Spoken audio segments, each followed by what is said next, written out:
Bom dia para você que, como eu, está aqui perseverante nessa sexta-feira, dia 8 de maio.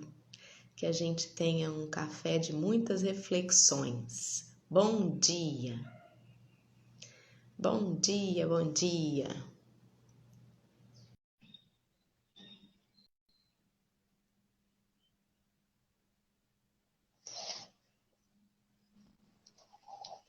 Oi, Bom Dora. dia, bom dia. O pessoal deve estranhar que eu já começo o vídeo sem ninguém ter entrado, eu já começo a falar.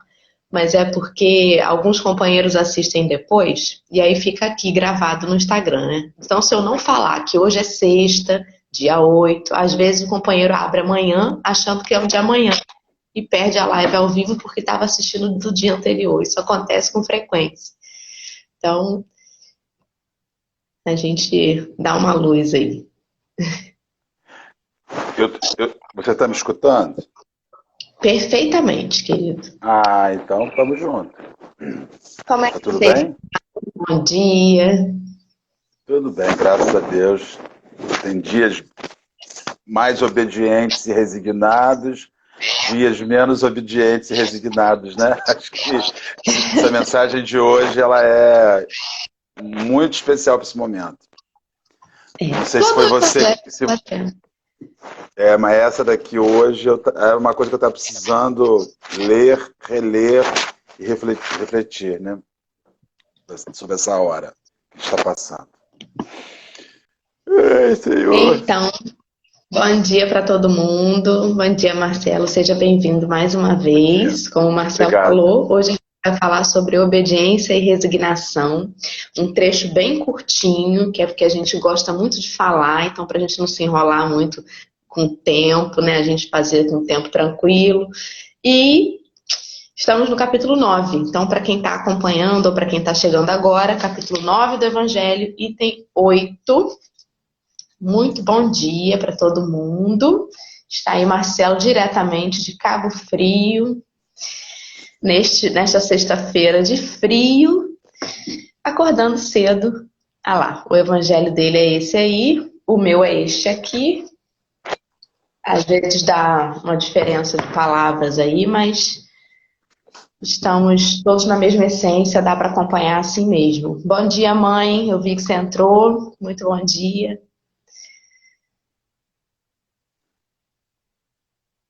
Meu áudio está atrasado para você, né, Marcelo? Não, não tá não.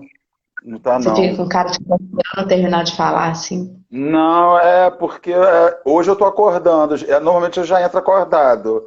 Hoje eu já acordei cedo, mas ainda estou acordando. O cérebro tá meio lento, entendeu?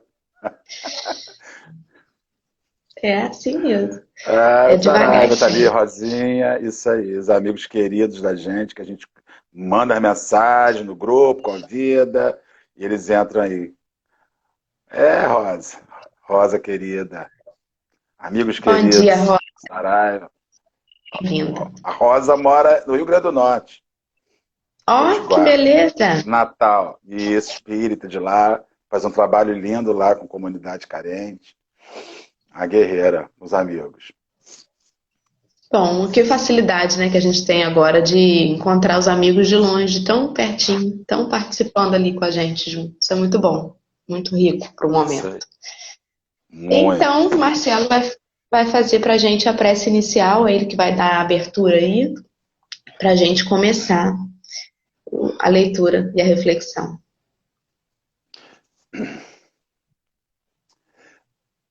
Minhas irmãs, meus irmãos, bem, na nossa região, hoje, agora quando nós formos falar, já tem que falar da nossa região, porque na região de tantos amigos pode estar diferente. Na nossa região hoje amanheceu um pouco mais frio, mas ainda assim, olhando lá fora, nós vemos um sol lindo, outonal.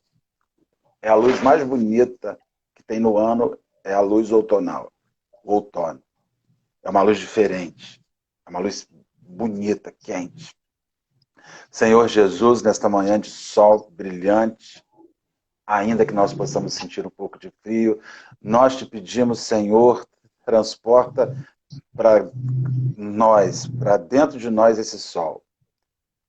Há dias, há momentos, há épocas, essa em especial, em que na nossa alma há noite, há sombra. E nós precisamos te suplicar, Mestre, deixa esse sol se irradiar para dentro de nós e nos acender.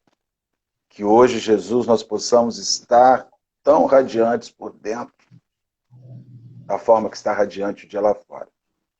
Guarda, nos abençoa, envolve a nossa companheira que vem de forma vigorosa mantendo esse trabalho de evangelização logo na manhã, que certamente vem mudando e ajudando a vida de tantas pessoas. Que o Senhor nos guarde e nos abençoe enquanto vamos conversar. Que assim seja, Jesus, graças a Deus.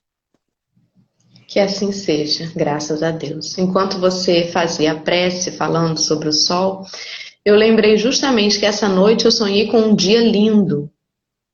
Um dia de sol lindo.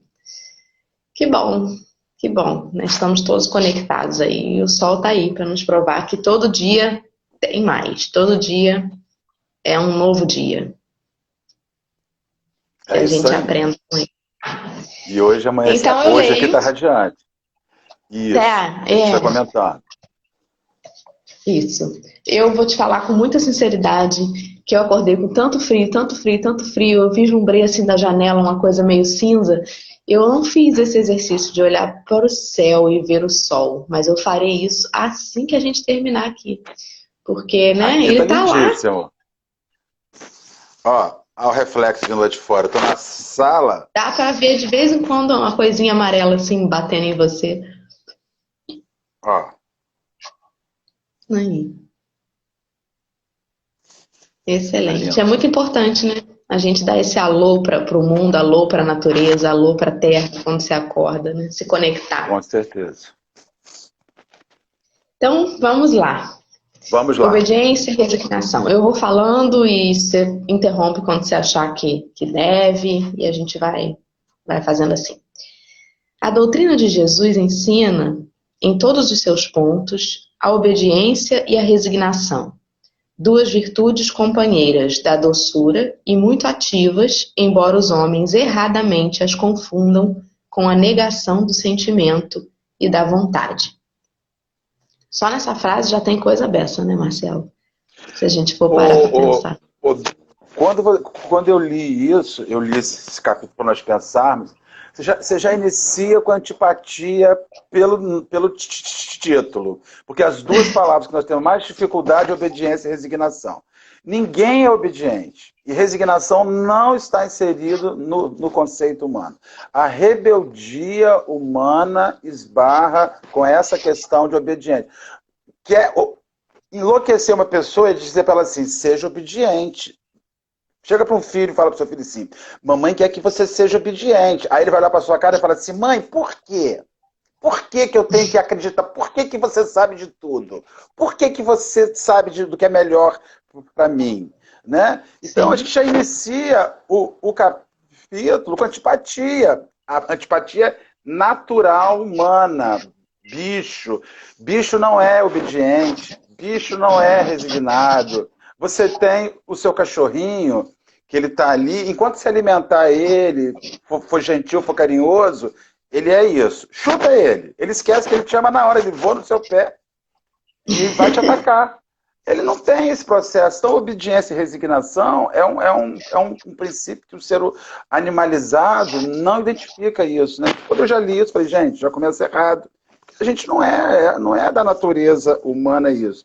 Ainda vem linkado com as virtudes que são ligadas à doçura. Que é um negócio que leva. Então, eu entendo que nesse princípio Cristo vai rever o que significa obediência e resignação sob a perspectiva espiritual. Exato. Só que ele fala aí que a gente confunde a obediência e a resignação com a negação do sentimento e da vontade. E é por isso que a gente não consegue exercê-la. Porque a gente realmente faz confusão, né? Dessas 4 coisinhas aí. Vou seguir. A obediência é o consentimento da razão.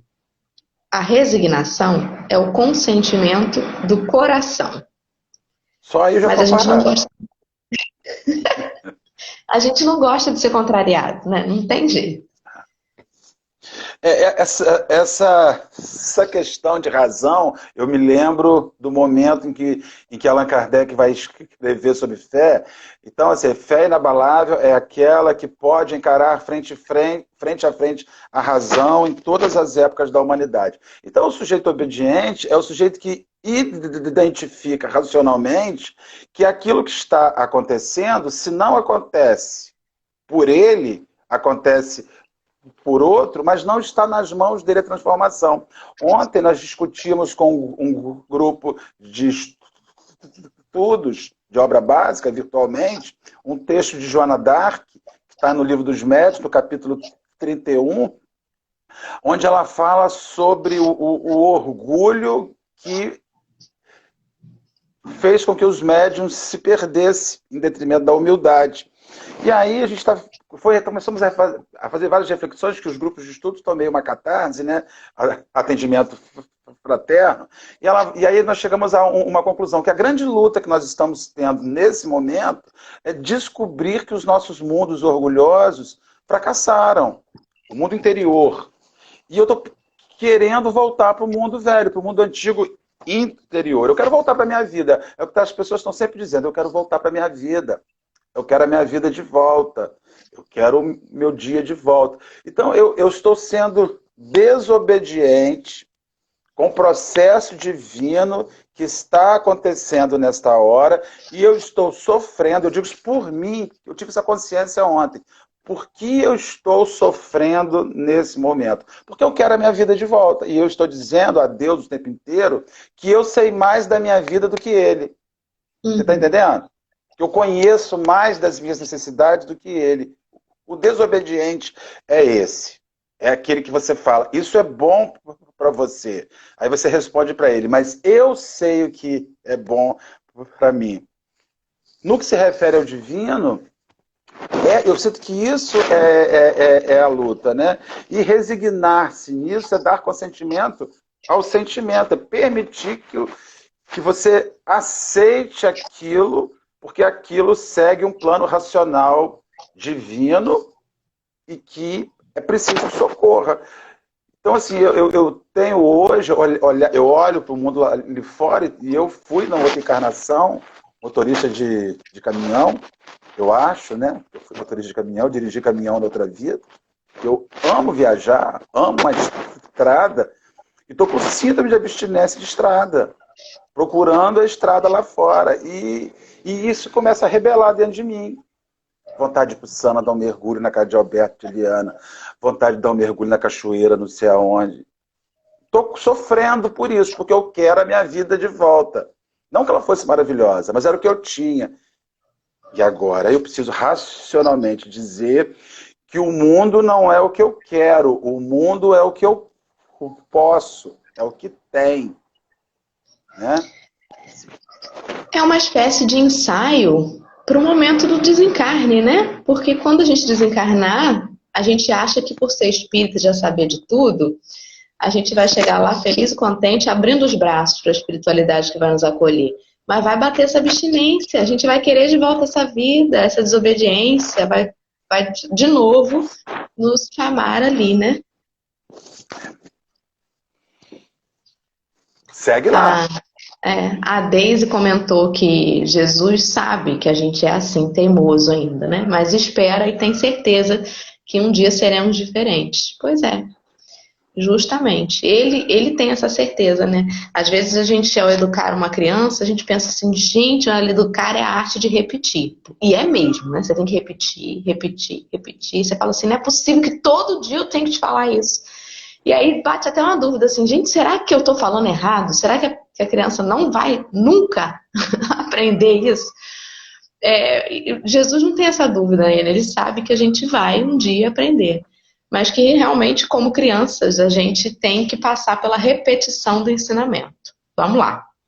As duas constituem forças ativas, porque carregam o fardo das provações que a revolta insensata deixa cair. Isso com tudo misturadinho com orgulho, né? Essa revolta é muito do orgulhoso. O covarde não pode ser resignado, do mesmo modo que o orgulhoso e o egoísta não podem ser obedientes. Jesus foi a encarnação dessas virtudes que a antiguidade material desprezava. Ele veio no momento em que a sociedade romana perecia nos desfalecimentos da corrupção.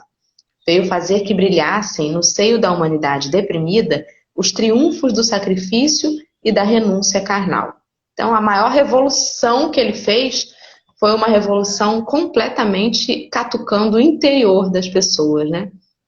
Não foi uma revolução Exatamente. de externa, com exércitos. Não, ele foi lá na ferida de cada um.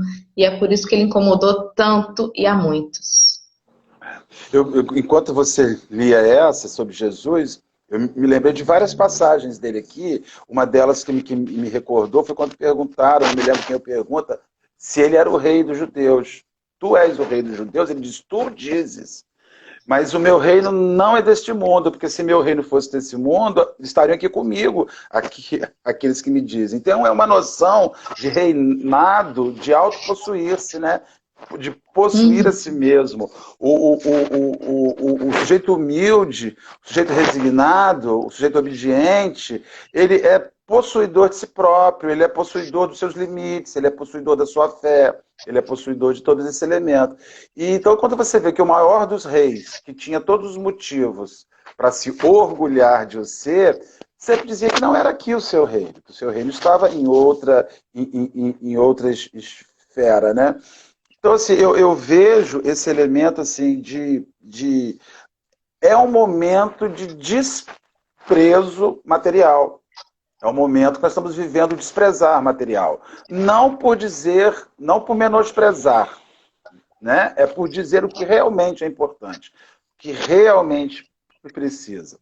O orgulho coloca necessidades na nossa vida, e a gente fala muito sobre o orgulho aqui, que não existem. O orgulho te bota necessidades que são completamente não necessárias, desnecessárias.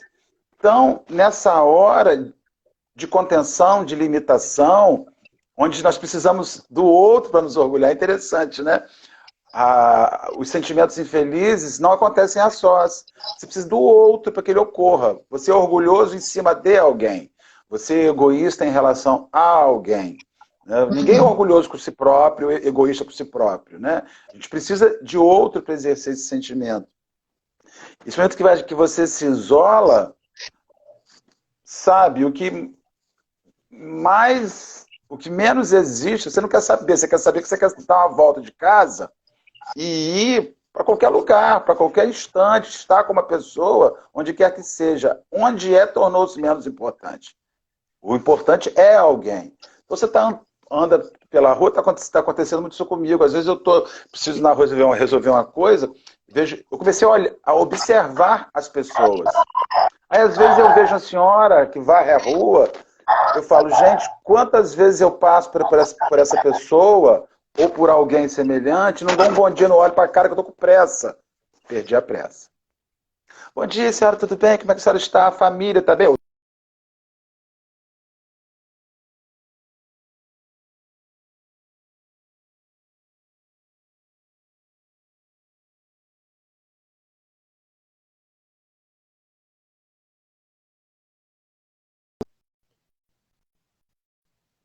Minha editora. Caiu a conexão. Provavelmente foi a minha. Ah, então tá bom. Então é isso. É uma dificuldade que a gente tem, que a gente acha que ser obediente é ser submisso, né? E a gente não pode ser submisso a um vírus. Como assim? Uma pandemia vai me dizer o que eu posso, o que eu não posso fazer. Mas é interessante essa reflexão que você fez, porque realmente, né? Você precisa do outro até para você perceber que o outro existe. Você estava ali passando na rua, nunca viu aquela pessoa, nunca parou para perceber, e de repente você percebeu que ela está ali e que você não precisa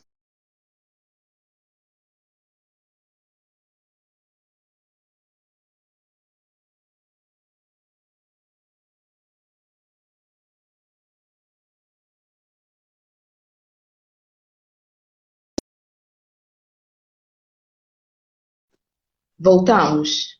Voltamos.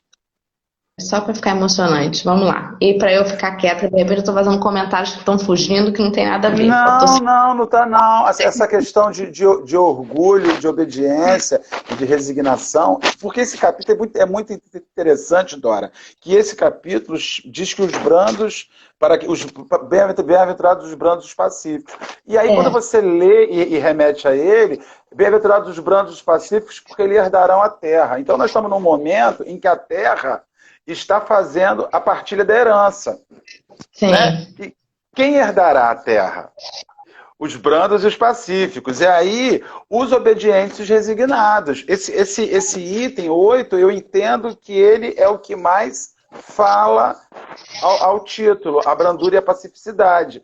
Porque é nessa hora que está sendo feita a definição de quem possuirá essa terra nova, quem possuirá esse mundo novo. Porque nós não vamos retomar o mundo que existia. Aquele mundo acabou, não tem mais. A gente vai voltar para o mundo mudado, nem que seja mudado porque estamos sofrendo de uma doença mental. Porque eu vejo que é o que mais vai ter loucura agora. As pessoas vão retornar com transtorno obsessivo compulsivo por lavar as mãos, transtorno obsessivo, vai ser difícil abraçar, vai ser difícil contato físico. Está todo mundo dizendo assim, a coisa que eu mais quero é quando acabar abraçar os outros. Não vai ser assim. Quando a gente for abraçar alguém, vai vir na cabeça, será que ele está contaminado ainda? Será que já está bom? A gente vai... o suave caminho, quando reabrir, ele tem que se preparar que ele não vai reabrir como era, para 300 pessoas lá dentro. Ele vai, de repente, vai ter que fazer uma lista, quantas pessoas vão poder entrar. Por quê? Porque qualquer aglomeração vai causar fobia. Então a gente vai ter que reaprender a conviver. As pessoas falam assim, que saudade da câmara de passe. Eu não sei se vai existir mais câmara de passe como havia nesse processo pandêmico. Porque uma sala fechada, sem ventilação, qualquer pessoa que sentar ali dentro, eu não sei se a sala mediúnica vai continuar funcionando com a mesa, com a gente sentado em volta.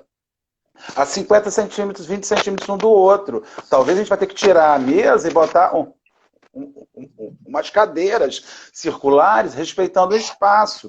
Por quê? Porque ainda que os órgãos digam reabra, vão ficar marcas emocionais profundas nessa luta por obedecer e se resignar. Algumas pessoas estão obedecendo e se resignando por obrigação, não por compreensão. Então eu estava pensando isso outro dia. Gente, é bem provável que se o governo disser assim daqui a um mês, reabre o centro, nós não vamos poder fazer uma reunião com 200 pessoas, né? Abre e coloca lá dentro. Principalmente centro espírita que 70% já passou de 60%, né? Não, ali, que tem uma diabetes, que tem uma cardiopatia. Então isso tudo a gente já tinha que estar refletindo, porque nem nisso a gente pensa, porque a gente acredita que a gente vai ter aquele mundo de volta. Aquele mundo da festa, com todo mundo abraçado, com todo... Não vai. A gente não vai ter aquele mundo de volta. A gente vai ter que reaprender a se relacionar, reaprender a manter um espaço, reforçar processos de higiene. E eu estava pensando assim, gente, será que eu vou entrar numa sala de passe com 15 aplicadores de passe, com 15 pessoas, numa sala fechada, entregando a Bezerra de Menezes responsabilidade sobre a contaminação? Então isso tudo vai mudar. A gente não vai ter esse mundo, a gente não vai ter o suave caminho que tinha antes da pandemia. A gente não vai ter o trabalhador de Jesus que tinha antes da pandemia. Não vai ter, né? Vai ter um remédio. Vai, mas até esse remédio chegar a todas as pessoas, até a gente está lendo várias vacinas sendo desenvolvidas. Mas está sendo desenvolvido. Vai ser testado. Funcionou. Tem que produzir. Até chegar no Brasil, ser produzido, o Ministério da Saúde tem que adquirir, tem que distribuir. Bota 6 meses nisso. Então, isso é uma realidade nova. E a gente tem que estar obediente a isso e resignado nisso. Que as coisas não serão como era. Aquele showzinho que você ia na concha acústica de Rio das Ostras, na praça, que eu fui muito, que juntava 500 mil pessoas ali em volta, vi Caetano Veloso ali, vi Gilberto Gil ali, vi Milton Nascimento, vi todo mundo em Rio das Ostras que eu queria assisti em Rio das Ostras, na concha acústica. Isso acabou. A gente não vai. O Rock in Rio já está fazendo set list para evento. Não acontecerá. Não acontecerá. Por quê? Porque só uma pessoa irresponsável consigo mesmo, com o seu próximo, vai isso. Isso é obedecer. Isso é Sim. resignar. O mundo é outro. E a gente está sofrendo por quê? Porque a gente quer aquele mundo de volta. Eu cheguei a essa conclusão ontem. Por que tem hora que eu surto? Porque eu estou procurando aquele mundo que não tem mais, e não terá. E eu vou ter que aprender a lidar com o mundo novo.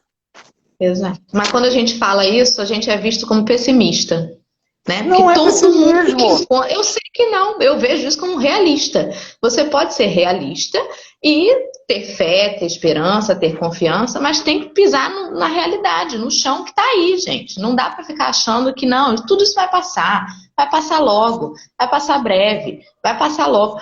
É um desespero que a gente tem tão grande de falar com Deus assim, olha, pelo amor de Deus, eu não estou aguentando mais, hein? Passa logo isso. Eu quero a minha vida de volta.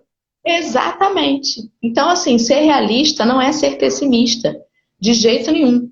Ser realista é ver que a situação vai ser essa, e ser otimista nesta realidade é ver que talvez essa forma de reaprender a conviver faça com que a gente reaprenda uma convivência mais saudável, né? Mais saudável em todos os aspectos. Então, aí está o otimismo. Mas é preciso que a gente caia na real mesmo, porque senão a gente vai ficar iludido, a gente vai ficar contando os dias e não sabe nem quantos dias faltam. E aí adoece, De né? repente, Você entra em paranoia. de repente a gente vai ter que reaprender a voltar para esse mundo lentamente, partindo de dentro de casa. E as pessoas falam, você é muito pessimista, você é muito... Eu falei, você está se deixando contaminar. Eu falo, olha gente, esse processo de resignação e de obediência é compreender que a lei funciona apesar da sua vontade. Apesar do que eu quero, e isso está sendo... A gente sempre fica assim, existe... Eu já falei aqui uma vez sobre os mantras. Querer, poder, conseguir. Você é o que você fala. Isso é mentira. Isso é mentira. Bota na sua cabeça. Essa PNL, programa sua mente para o sucesso, que tudo vai acontecer. Olha, programe a sua mente para o sucesso, sim. Programe ela para funcionar. Programe ela para estar alerta aos sinais. Então, eu acho que o que nós estamos vendo hoje são os sinais. Entendendo os sinais de Deus. E os sinais do mundo hoje é isso. Há um sol lindíssimo lá fora, que antes eu abria a porta, descia, botava uma sunga e ia para a praia. Agora não será mais assim, porque eu preciso reaprender a conviver com a sociedade, reaprender a conviver com o meio ambiente, reaprender a conviver com essa coisa que eu convivi muito tempo e gastei ela. Usurpei, usei ao consumo. Então a gente está tendo uma reprogramação nesse sentido. E agora a gente vai ter que ser obediente na marra e vai ter que se resignar na marra. Né? Acho que isso é bastante importante. Já o texto é pequeno, mas a gente... A Valéria está dizendo ali que não sabe se essa conscientização vai ser pelo medo ou se vai ser por uma responsabilidade mesmo consciente, né? E a Delma disse que não importa. As causas serão várias, o importante será o efeito. E a Elvênia comentou que ou é pelo amor ou é pela dor, né? Porque o medo, mesmo que você vá pelo medo, que tem ali até um pouco de revolta, né? De você não estar aceitando muito bem aquilo, mas você tem medo do que aquilo pode te causar, até ele vai te fazer andar. Então, de uma forma ou de outra, todo mundo vai ser compelido a agir de uma forma diferente, não tem como ser a mesma forma, né? Tem uma coisa que olha, eu já assisti várias palestras suas, Marcelo, mas essa palestra eu nunca mais esqueço, que foi a palestra que me deu uma saculejada, que é a da psicose afetiva, e que tem tudo a ver com isso aqui, né? Gente, às vezes a gente está dando cabeçada numa coisa, não porque tem que ser, programei, porque eu li o livro O Segredo, e eu botei na cabeça que vai ser isso, vai ser isso, vai ser isso, e a gente só toma lambada, toma lambada, toma lambada. E não enxerga outras possibilidades que tem em volta, né? Então, às vezes, a gente está indo fora do rumo, fora do planejamento reencarnatório. E é por isso que as coisas não andam, não ajeitam, não funcionam, e a gente fica assim, gente, mas parece que está amarrado, aí vai para a sessão de descarrego, porque está amarrado.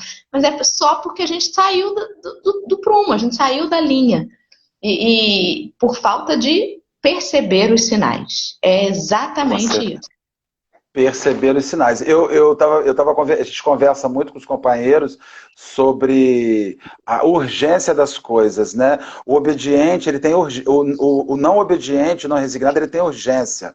E aí você vê muitas religiões que, proliferaram em cima da urgência, né? Vem aqui que a gente vai fazer rapidinho. Você deixa uma coisa, aí as pessoas falam assim, meu Deus, como é que o governo permite que isso fique aberto? O espírito então brada loucamente, é absurdo, ladrões, falsos profetas, meus irmãos, ó, vou falar bem olhando na cara, só existe corrupto porque existe alguém disposto a corromper. Esses templos estão abertos porque eles estão recebendo um monte de gente que quer pressa, que quer aquilo, que quer uma vassoura que varra o vírus, que quer um lencinho que limpe o vírus, que quer um olhinho que cure o vírus. Eles estão vendendo o peixe deles e tem alguém comprando. Agora, são sintonias, só lobo.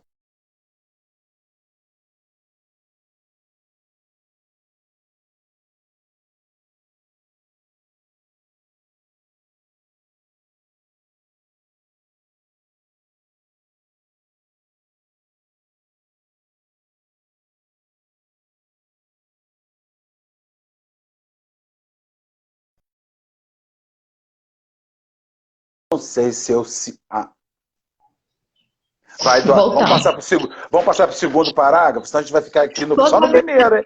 Toda vez que a gente sai um pouquinho, o obsessor da tecnologia vem e corta o sinal. É isso aí. Assim, cada época é marcada pelo cunho da virtude ou do vício que a devem salvar ou perder. A virtude da vossa geração é a atividade intelectual. O seu vício é a indiferença moral. Digo apenas atividade, porque o gênio se eleva de repente e descobre, por si só, horizontes que a multidão somente verá mais tarde, enquanto a atividade é a reunião dos esforços de todos para atingir um fim menos brilhante, mas que prova a elevação intelectual de uma época. É justamente essa urgência, né, que você mencionou. Eu vejo isso aqui, me remete muito a serviço público, né?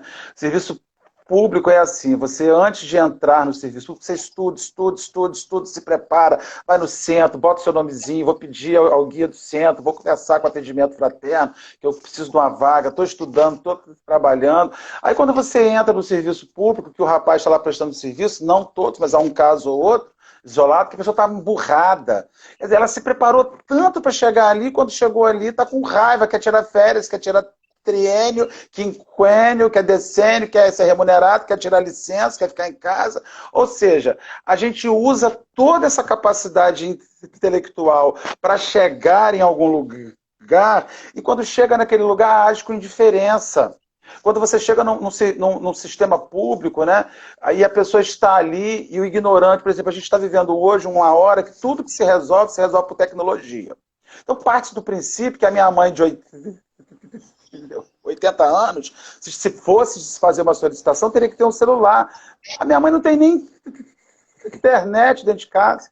Então você liga para o serviço público e diz assim, olha, só tem que ligar o aplicativo, baixar o app para receber.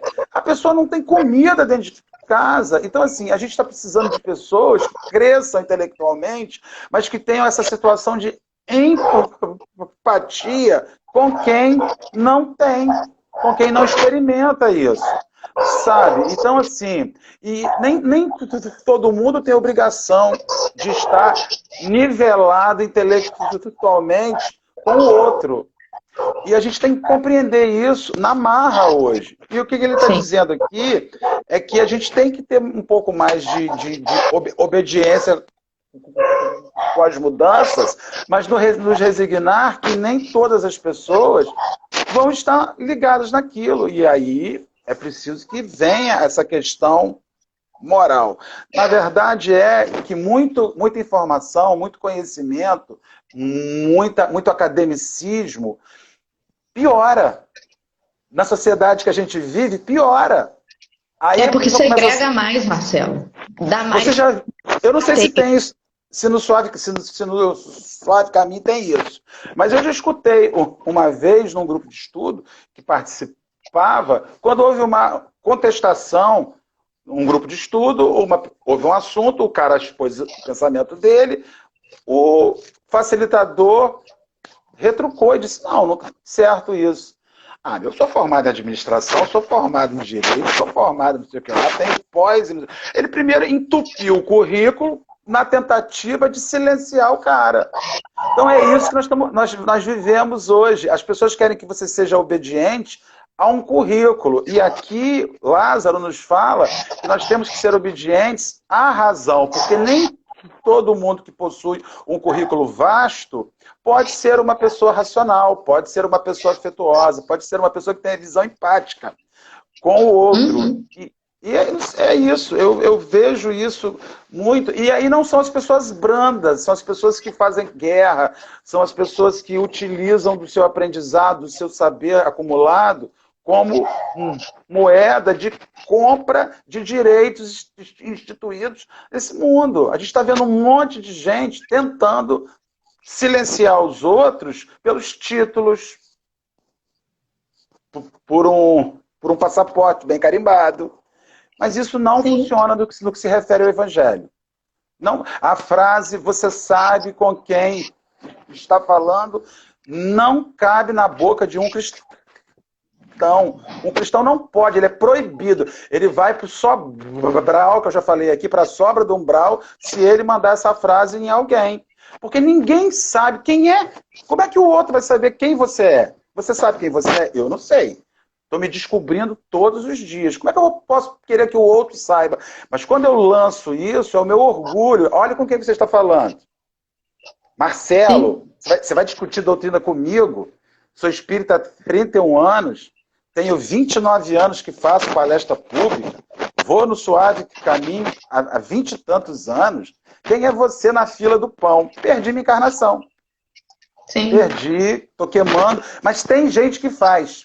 E o pior, com a cara dentro da câmera, tem companheiro nosso espírita que faz, Dora.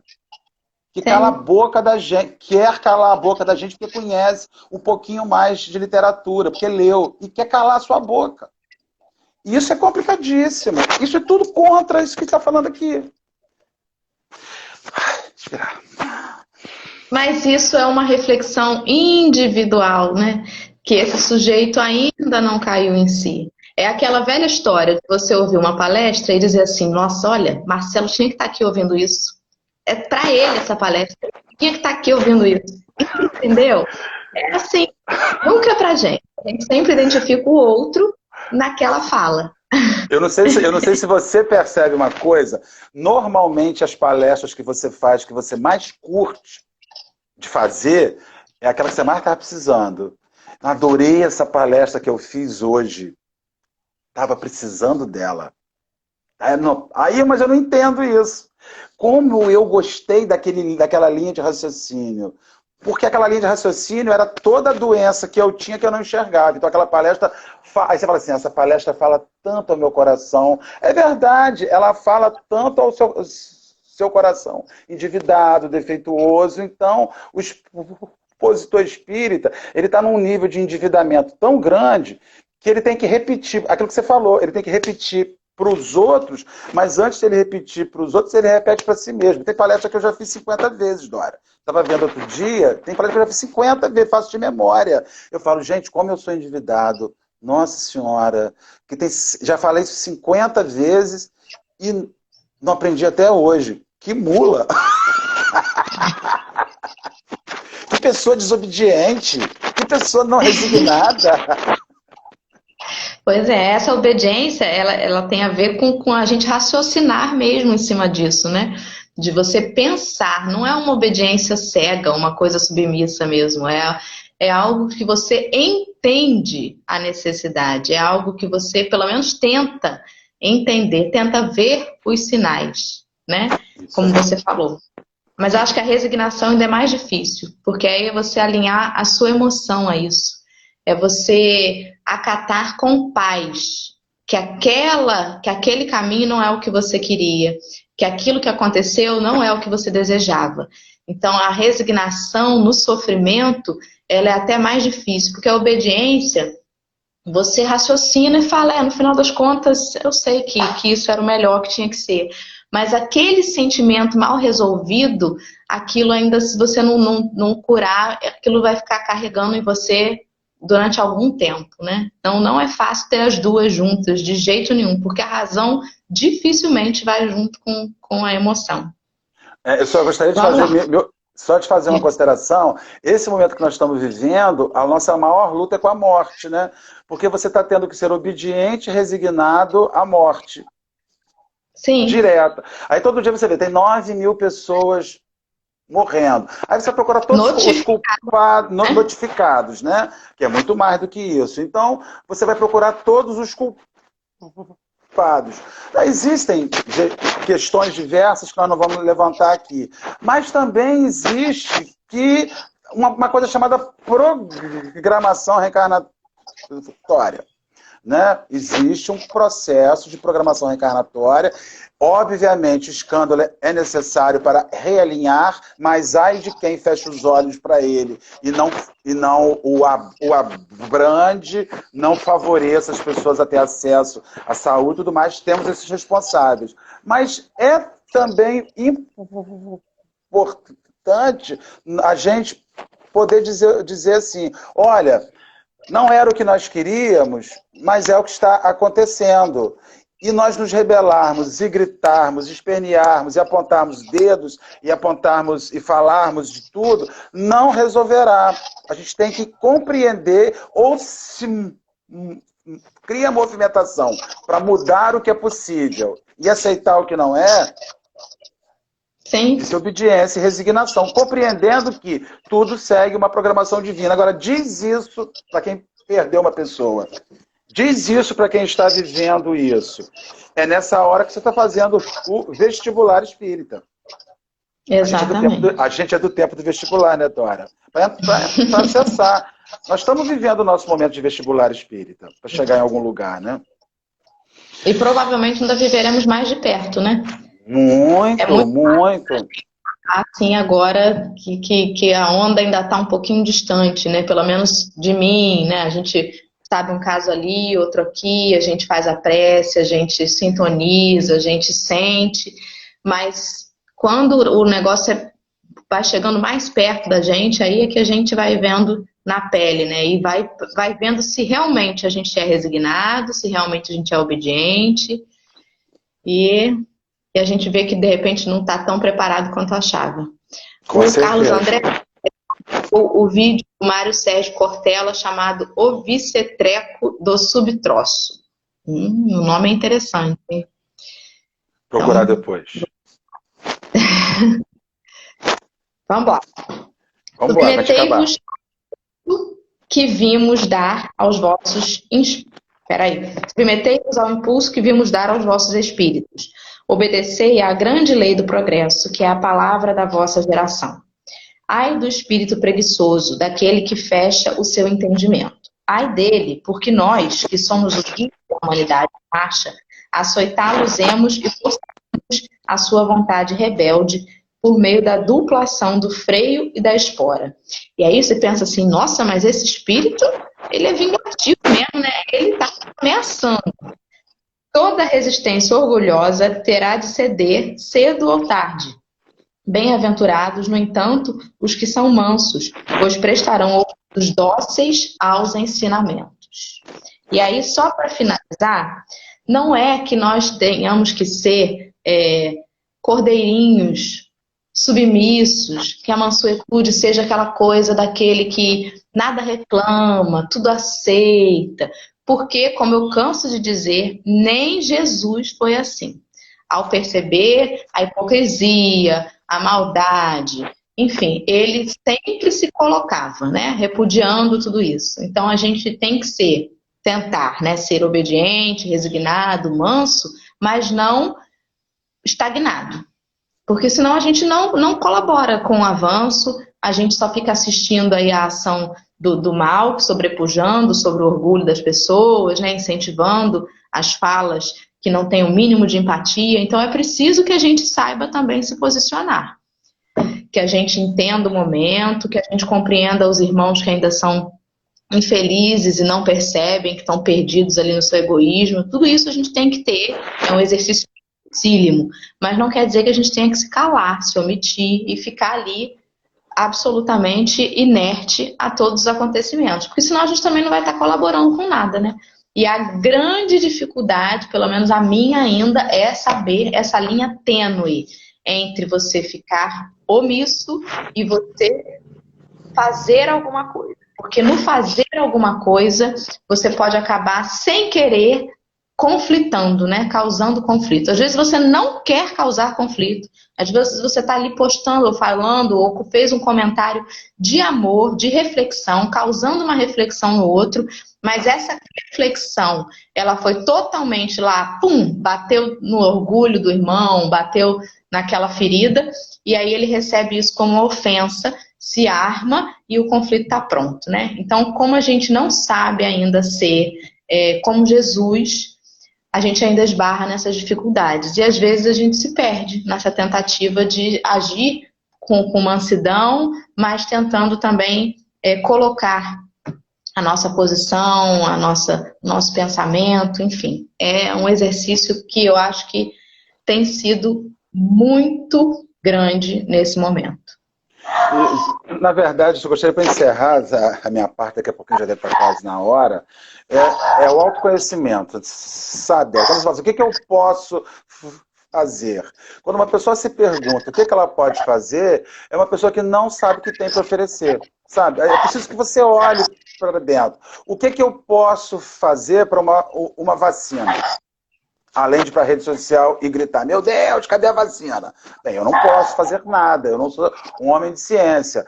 Mas se eu sei que tem algum lugar que está fazendo uma pesquisa e eu tenho R$20, olha, a vacina eu não posso fazer, mas eu posso depositar R$20 ali para ajudar aquele lugar que está fazendo. Veja, eu vejo assim, alguém pode fazer sempre algo, só que o ser humano não conhece seu limite. A bem da verdade, você sempre, mas eu posso fazer o quê? Todo mundo pode sempre fazer alguma coisa.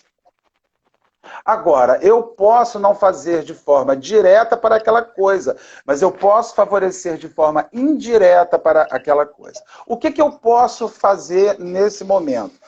Se eu não sou médico, se eu não sou enfermeiro, se eu não sou alguém de linha de frente de uma coisa. Eu posso, quando fizer as compras de mantimento para minha casa, separar 1 quilo de mantimento e mandar para o Suave Caminho, ou mandar para uma instituição que está fazendo uma campanha. E as pessoas estão tão desesperadas quando isso vai acabar, que ninguém se lembrou que as pessoas estão sem recursos lá fora.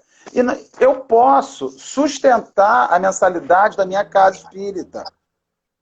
Dizer, não está funcionando, mas a luz está chegando, a água está chegando, os custos de manutenção estão chegando. Então está todo mundo tão preocupado com a mudança do mundo, e uma casa espírita que está funcionando ativamente. Olha, essa pessoa que botou, corrente de oração, sim, mas a gente precisa muito mais que uma corrente em oração, uma corrente de atitude, porque fé sem obras é morta. Se nós não botarmos todas as nossas orações, todos os nossos bons sentimentos, e não materializarmos, porque estamos vivendo num mundo material, materializarmos isso sob alguma forma, sob a forma de 1 quilo de mantimento, sob a forma da mensalidade da minha casa espírita, que as contas estão acontecendo, sob a forma de ligar para o meu amigo um dia e não reclamar, mas ligar para perguntar, eu posso te ajudar? Eu estou aprendendo sobre obediência e resignação, eu quero conversar um pouco com você sobre isso.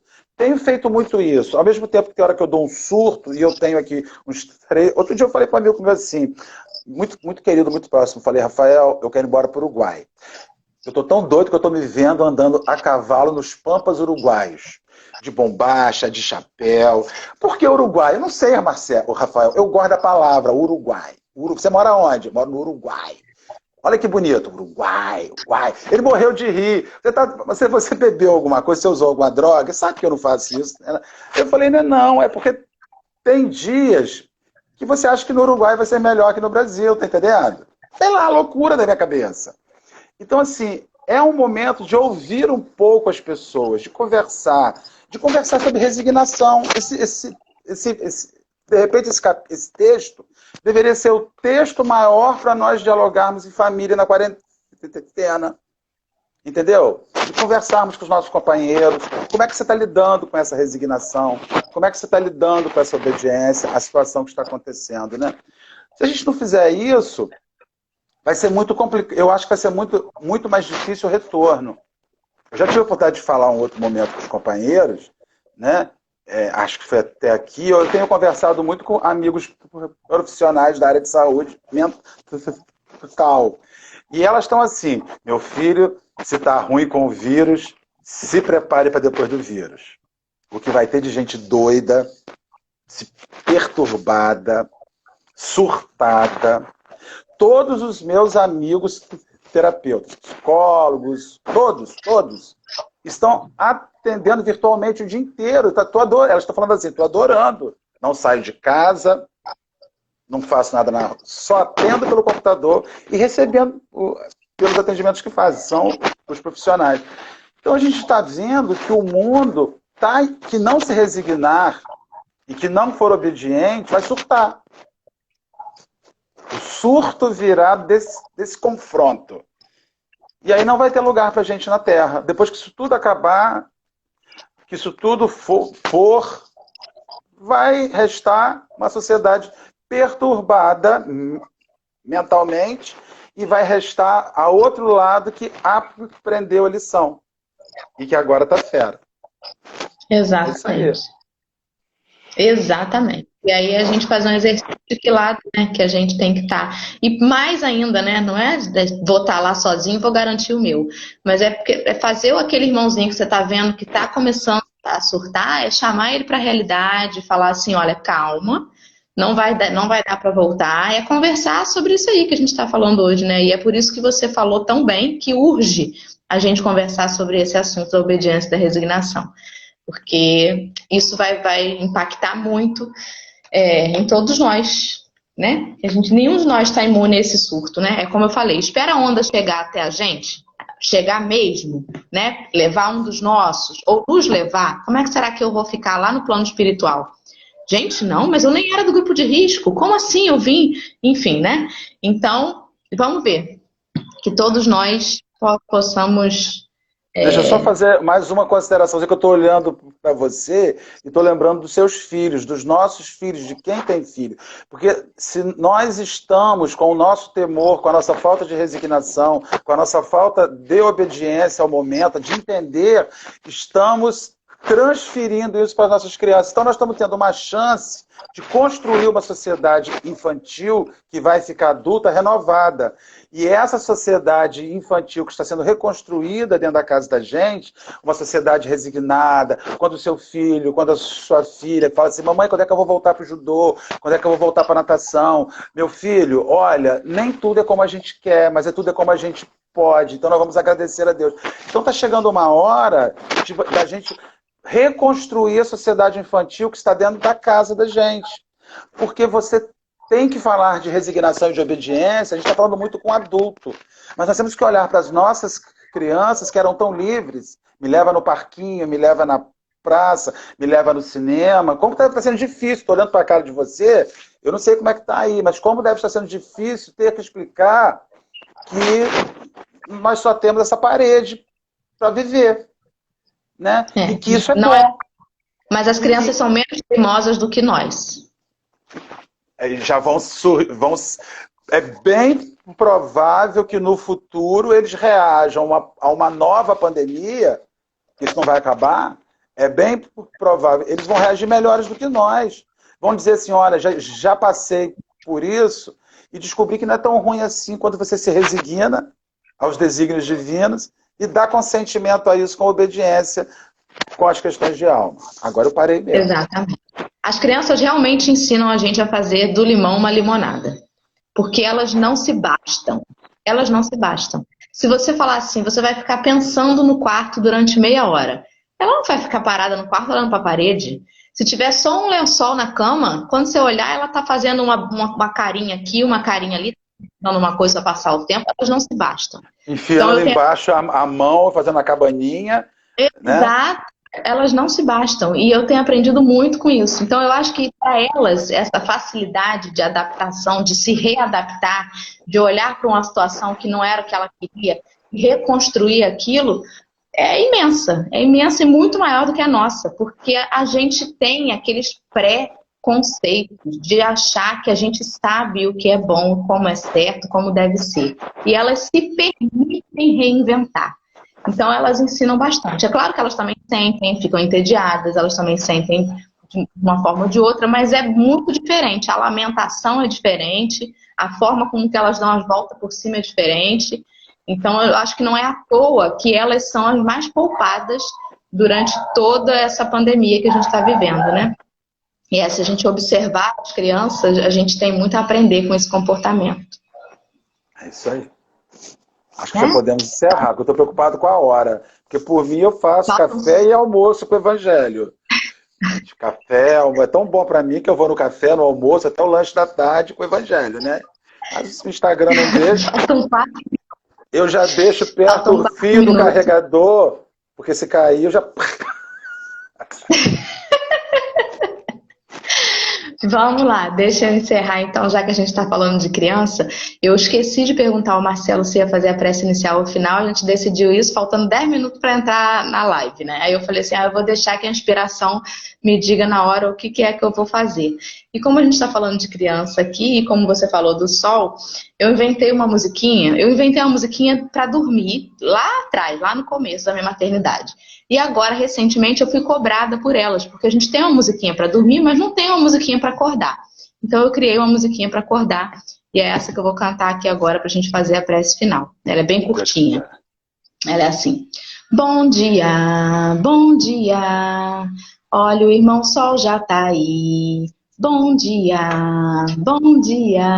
nova chance para evoluir. Bom dia, o dia de ontem passou. O hoje é um novo presente que o amigo Jesus preparou. O hoje é um novo presente que o amigo Jesus preparou. E é isso. É essa musiquinha do Bom Dia. Já podemos fazer o CD para o Suave Caminho, hein, Geisa? Presta atenção, hein? Ó, investe na Presidente, cantora. Então, com muita alegria, agradecendo demais, muito a Deus, aos nossos mentores, por tudo que a gente refletiu, que a gente consiga entender a seriedade e o compromisso, a responsabilidade em todas as reflexões, mas que, acima de tudo, a gente tenha leveza, que essa obediência e essa resignação, Senhor, elas não sejam para nós um fardo, um desafio penoso, que a gente consiga, ao perceber o Teu amor em todas as coisas, ter essa alegria no coração de saber que não importa o quanto sejamos teimosos, que todos nós só temos um único destino, que é a Tua luz. Assim, nos colocamos aqui com o coração alegre e aberto, Senhor, para que a gente consiga realmente realizar em nós as transformações que urgem, que são tão importantes, e que com essas transformações a gente consiga ajudar os nossos irmãos, mudar o olhar sobre as situações, sobre aqueles companheiros de estrada, e que a gente possa fazer levar nessa prece essa energia de leveza, de confiança para todos aqueles que estão se sentindo angustiados, que estão se sentindo desafiados pelo momento. Que a luz desse sol que o Marcelo mencionou na prece inicial, que alcança a todos, ricos, pobres, gordos, magros, doentes, sãos, a todos nós, que ela nos mostre o quanto somos verdadeiramente iguais, o quanto somos verdadeiramente merecedores desse amor e dessa alegria, porque ser com Jesus é ser alegre. E assim desejamos hoje e sempre que assim seja, graças a Deus. Muito obrigado, meus amigos. Agradeço, gente pra caramba, hein? 46 pessoas. Que Deus abençoe a cada um de nós. Uso para vir fazer o café. Já estou esperando o próximo convite, hein? Me chama que eu vou. Pode deixar, querido. Fica com Deus. Um beijo. Um abraço, gente. Bom dia a todos. Até logo.